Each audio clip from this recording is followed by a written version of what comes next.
right now. Eyewitness Sports. This was a very busy weekend for sports. We have football now in full effect at all levels, not to mention the fact that basketball and hockey start in October, which is literally just a few days away. So there's a lot to look forward to. Earlier this evening, the New Jersey Devils made their first round of training camp cuts after starting camp with 61 players. That roster is now down to 45. Here's the list of the players that are being sent here to Utica that you'll get to see this season. Defenseman and son of Jimmy Dow Sr., Jimmy Dow Jr., former Tag Bertuzzi, goaltender Jeremy Brodeur, forward Alexander Campbell, forward Brian Karabis, forward Jack Malone, forward Matthias Malowski, defenseman Luke Reed, and defenseman Jackson Van de Leest will all be reporting to Utica to play for the Comets.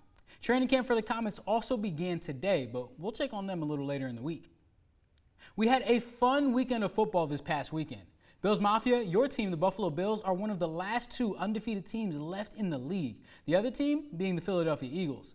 Yesterday, the Bills beat the Saints and moved on to 4-0 with some key defensive stops in the second half to get that victory, including an interception from second-year safety Cole Bishop. He went behind the line of scrimmage, so I ran with him and then saw the quarterback leak out and then saw the ball and was able to go and make a play. I was happy about it. I mean, I've worked really hard this offseason to put myself in a good position, so being able to have a little bit of success in that situation was awesome. It's huge for his confidence, huge for just his ability to. He knows he can go out there and make plays.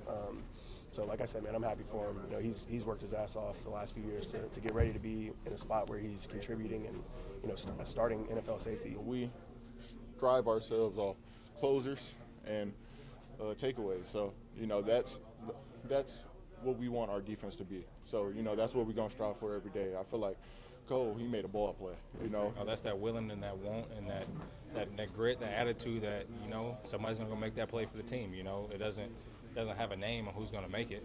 It's just whoever's going to make it. That's something we definitely want to harp on. Closing out games.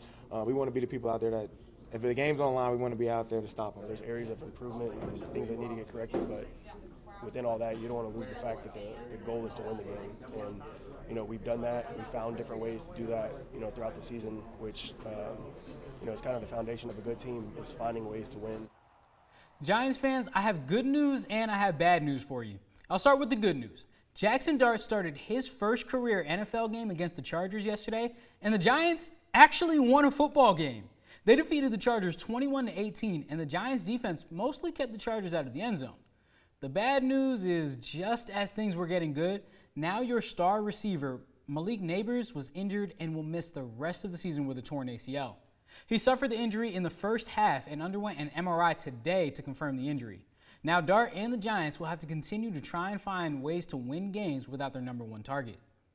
That's all I've got for Eyewitness Sports tonight. Coming up next after the break, the Political Minute.